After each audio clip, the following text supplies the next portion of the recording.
So 10th lord in the 7th house, how is this? 10th lord in the 7th house, you can have a working wife और working spouse. Mail chart के अंदर तो working wife की तरह हम देखते हैं। बाकी ये 2 केंद्र का लॉर्ड है, राइट। दैट मीन्स क्या हो रहा है, आपका सिद्धि और आपका वृद्धि के बीच में एक संबंध बन रहा है। यानी कि आपको जो वृद्धि है वो थोड़ा सा, एक तो एफर्ट लेट, क्योंकि दशमेश अगर सप्तम स्थान में गया तो थोड़ा सा तो लेट रिजल्ट देगा 10th लॉर्ड 10th की तुलना में, क्योंकि हमने देखा सप्तम में रिजल्ट थोड़ा लेट आता है। But this is a super combination because 10th house is a house of Karma and 7th house is a house of पद प्राप्ति पोजिशन, right?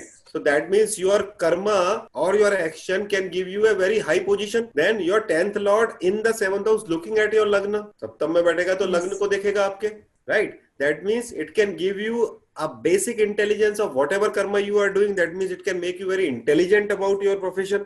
और ये भी कॉम्बिनेशन जो है, चूंकि सप्तम स्थान पद प्राप्ति का है, दशम स्थान का लॉर्ड किसी भी केंद्र में बैठता है तो आपको हाई स्टेटस देता है, right. So it can give you high status, it can make you charitable, it can make you religious, उदार जो है हृदय का बनाता है। 10th lord in the 7th house, it can give you a working wife. You can work with your wife as a partner. Have you seen people working with your wife?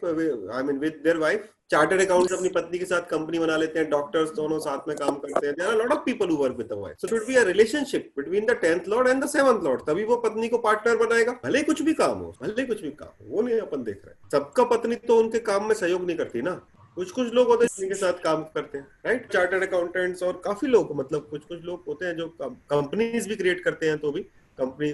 Then 7th house of पद प्राप्ति, दशम स्थान is your कर्म स्थान। It will give you, it can give you business in foreign, or maybe travel in foreign, or maybe job in foreign, because 7th house is a house of foreign.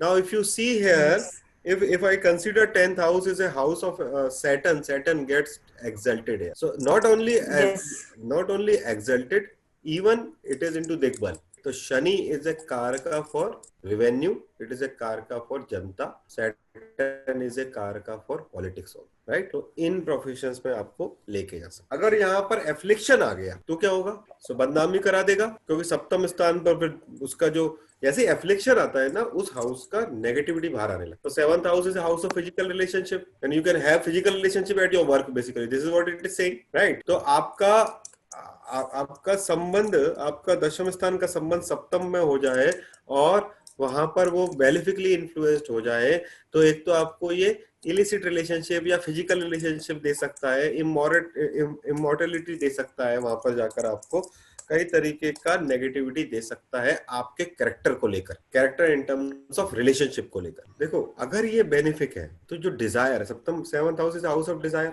Right. अगर ये benefic है, ये Dzire जो है वो या तो सात्विक होगी या राजसिक होगी। बट अगर ये मेलेफिक है तो डिजायर तामसिक हो सकती है, तो तामसिक डिजायर में तो वजन होंगे नहीं, राइट। तो तामसिक डिजायर के अंदर वो कुछ भी करा सकता है वहां। So negativity of the 7th house, relationship, ये वो कहानी, ये सब आ सकता है, पार्टनरशिप को ब्रेक कर सकता है।